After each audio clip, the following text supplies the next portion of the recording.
Groenlândia e indústria. Qual a relação entre essas duas coisas? Nesse vídeo eu quero mostrar para vocês que a própria Groenlândia testemunha contra o aquecimento global. Primeiro, vamos lembrar que o nome Groenlândia significa terra verde. E terra verde, aonde que está o verde que eu não estou vendo? Significa que existia verde nesse país? Ou a gente está ficando muito louco e o nosso mundo não sabe mais dar nome às coisas? Bom, vamos voltar àqueles ciclos solares de Schwab, que aqui nessa foto você tem um gráfico representando essas manchas solares e a intensidade da radiação solar produzida. Veja que é literalmente correspondente. Quando você tem uma máxima irradiação solar, você tem um máximo de manchas solares. E nós vimos que quanto mais manchas, mais brilho, mais intensidade luminosa. Aqui nós temos uma foto representando essas manchas em progresso. Então, a atividade solar, uma vez com muitas manchas, vai estar aumentada, a atividade solar vai estar aumentada, e essas fáculas, que são esses pontinhos mais claros, é o significado, ou é da onde vêm essas maiores radiações. Quanto mais manchas, mais fáculas. E aqui do lado esquerdo você tem um Sol com poucas manchas, ou seja, não está no máximo de emissão de radiação. E curiosamente, meus caros, o carbono 14 ele pode ser utilizado como estudo dos ciclos de Schwab. Se você pega muita radiação, o carbono 14 ele decai radioativamente para outras substâncias e não estará mais presente na atmosfera. As árvores, por sua vez, fazem fotossíntese e absorvem o CO2. Esse CO2 que tem carbono vai ser armazenado depois nos anéis das árvores. Ou seja, nós podemos fazer uma correlação entre a quantidade de carbono 14 presente nas árvores com relação ao grau de insolação da época. E foi feito esse estudo. Veja que nesse gráfico em azulzinho você tem as oscilações de carbono 14, número de manchas solares, correspondentes aos números de carbonos que existe no anel de uma árvore. Veja que aqui embaixo foi feito essa correspondência num trecho de mais ou menos 1000 anos. Esse estudo do carbono 14 foi feito até 11.000 anos, mas vamos pegar um trecho que nos interessa.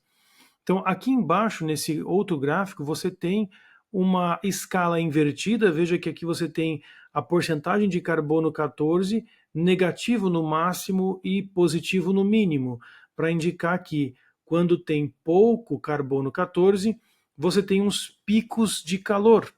E veja que existe aqui um máximo medieval, existe o máximo moderno que estamos vivendo e existem outros mínimos que ocorreram ao longo da história. Veja, máximo medieval. Por coincidência, a Groenlândia, ela teve o seu batismo, digamos assim, num período quente medievo. Se você procurar período quente medieval, você vai encontrar esse fato histórico, quando a Europa estava passando por um período muito quente.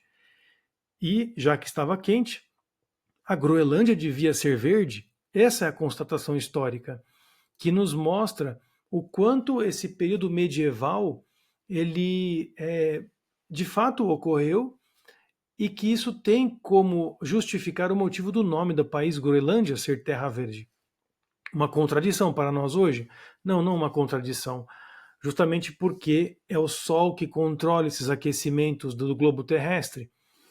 Por isso, essa coincidência dos máximos e mínimos de temperatura é muito surpreendente nesse artigo que analisou a quantidade de carbono 14 nas árvores, inclusive os mínimos, que aqui eu destaco de uma aula que eu tinha dado há um tempo atrás. Aqui eu recupero os slides. Portanto, meus caros, o padrão correspondente de manchas solares indica que as atividades solares afetam diretamente o clima da Terra, demonstrando claramente a variabilidade natural do clima e a coincidência com eventos conhecidos na história humana, como no caso o máximo medieval e o máximo moderno que estamos vivendo. Tudo provocado com a intensidade do Sol e não com o ser humano. Então, esse discurso esfarrapado de dizer que foi a Revolução Industrial que começou o aquecimento global que estamos vivendo hoje como se fosse um fruto. Hoje estamos colhendo fruto daquilo que foi plantado nessa época. É tudo mentira, gente. A Revolução Industrial não é a origem do aquecimento global. Existiram outras épocas na história do mundo com temperaturas elevadas e não existia indústria. Veja, isso é muito importante. Existiu o período quente medieval e naquele tempo não tinha indústria, minha gente. Como é que se explica isso?